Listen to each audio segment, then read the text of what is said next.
O Estado sou eu. Qual a melhor frase para definir o Estado absolutista?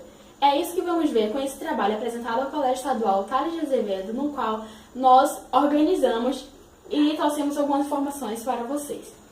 É uma organização política na qual a centralização do poder está na mão dos reis. Logo, era um regime político e autoritário, no qual, independente do que as pessoas falassem, a voz que valia era a voz do rei. Tanto a criação quanto a execução e julgamento das leis era o rei que comandava.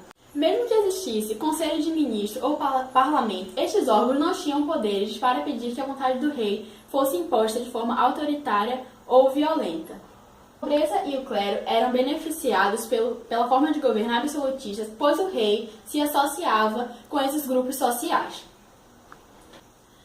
Começou no final do período medieval e o início da modernidade e apareceu no momento da transição entre essas épocas, que também foi chamado de monarquia absolutista. Foi um período entre os séculos XVI e XVIII e começou na Europa. O Estado absolutista foi implantado primeiro em Portugal no final do século XIV e atingiu seu auge na França ainda no século XIV. E tem a frase, o Estado sou eu. Porque, independente de qualquer coisa, tudo está concentrado no eu, no rei, que era quem comandava. E assim tínhamos um Estado absolutista. Olá, eu vou falar um pouquinho para vocês agora sobre as instituições e os envolvidos no Estado absolutista. Quando a gente fala de Estado absolutista, é meio estranho pensar que muita gente estava envolvida nesse processo. Mas sim, tiveram muitos deles, muitos filósofos e muitas classes sociais também envolvidas nesse processo. E de início, a gente teve o rei Luís XIV, que ele era conhecido também como Rei Sol. Imagina o poder desse cara, se chamado de Rei Sol. Ele fez parte da dinastia Bourbon. E não só ele, mas tiveram outros reis também dessa época, como o Henrique VIII, que ele era da dinastia Tudor, a Elizabeth I, que era da dinastia Stuart, e os reis Isabel e Fernando. A gente teve também muitos filósofos que foram muito influentes para essa época, como o Thomas Hobbes, que ele era um pensador inglês do século XVII. Ele foi o mais associado ao Estado absolutista. O que você puder pensar, ele foi o mais associado. Aí teve também o Nicolau Maquiavel, que ele era o pai do pensamento político moderno, e as suas ideias serviram como princípios, como bases para a criação do Estado absolutista. Maquiavel tem um livro, Príncipe, que fala bastante sobre essa época, fala bastante sobre isso.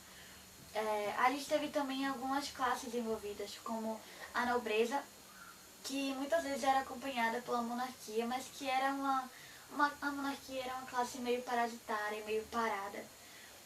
A gente teve, mas de base teórica mesmo, a gente teve os principais filósofos, que foi o Thomas Hobbes, como eu já falei, o Jean Bodin, o Nicolau Maquiavel, que eu também já falei, e o Jacques Bossuet, que foram os principais filósofos dessa época. A gente teve também algumas classes sociais, como eu já falei, que o Estado absolutista, ele se sustentava em cima dos conflitos que haviam nessas classes sociais, como, por exemplo, a nobreza, o clero, o terceiro estado, que se inseria na burguesia, o corpo de oficiais, universidades, corporações, ordens e instituições da sociedade. O rei, o soberano, ele fez acordos específicos. Olá, meu nome é Bruna e eu vou falar um pouco sobre os teóricos defensores do absolutismo. O poder absolutista foi fundamentado por vários teóricos e pensadores que procuravam justificar a origem e o comportamento autoritário dos reis, acima de tudo, o poder limitado que eles exerciam. Um desses teóricos foi Jean Bodin, que foi autor da obra A República e defendeu a origem do poder real. Como assim a origem do poder real? Pois, segundo ele, o rei teve sua autoridade instituída por Deus. Ele também dizia que todos nós deveríamos se submeter e respeitar a autoridade real, sob pena de prejudicar o processo da sociedade. O rei era obrigado a respeitar apenas a propriedade privada de seus súditos.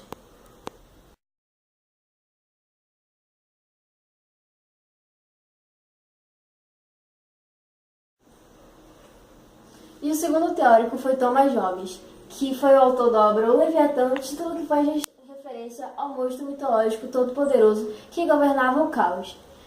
Para ele, um Estado ser forte era necessário garantir a ordem social e manter o controle sobre a sociedade constituída por homens, tanto maus, egoístas e mesquinhos, assim ele falava. Hobbes dizia que quando não havia leis no Estado, os homens viviam em conflitos sociais, matando-se uns aos outros. Uma frase dele, que é bem interessante, bem explícita, o homem é lobo do próprio homem. Bom, assim como um Estado todo-poderoso, um Leviatã, Estado absolutista, era necessário para impor a ordem social e preservar a própria humanidade. Olá, meu nome é Lorena e eu vou falar sobre as ideologias de Nicolau Maquiavel. É necessário saber que sua importância no estudo da política está na forma como realizou a separação entre a ética e a política, abandonando as concepções tradicionais herdadas dos gregos. Na verdade, ele se baseava em fatos e não em ideias sobre o que seria uma forma de política ideal.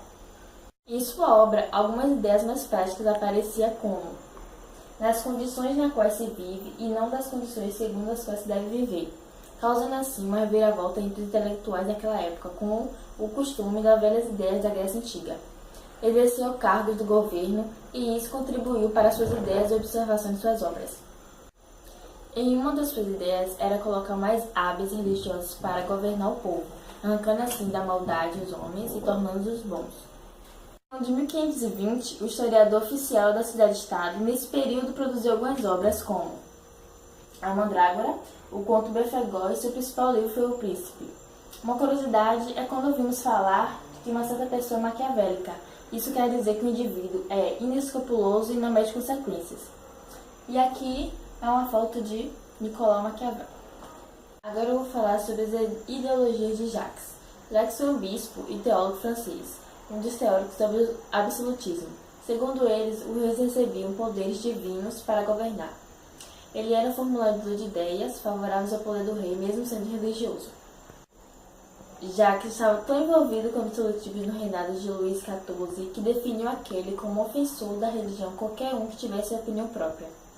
Promoveu uma Assembleia Geral do clero francês em 1682, cujo documento final redigiu, na qual ficou decidido que o Papa era autoridade somente em matéria religiosa.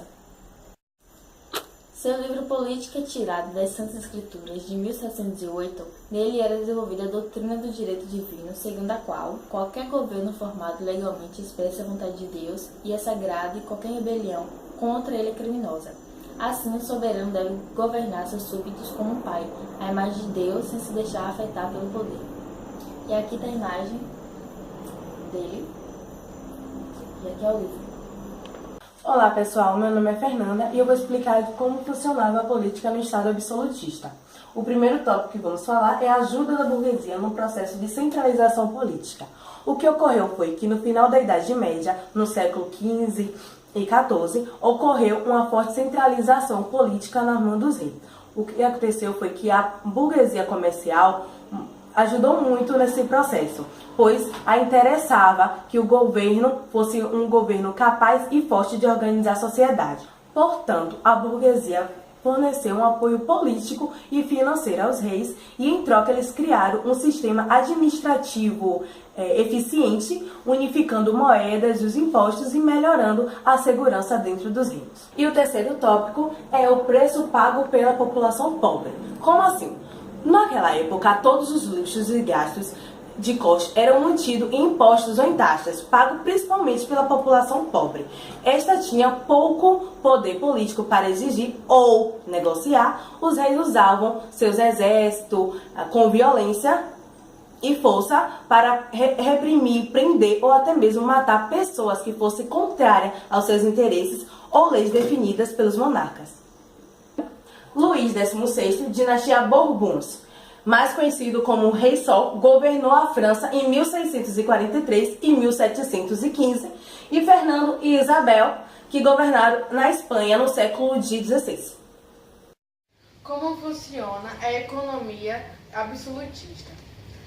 Podemos definir o mercantilismo como a política econômica adotada na Europa durante o antigo regime. O governo absolutista interferia muito na economia dos países.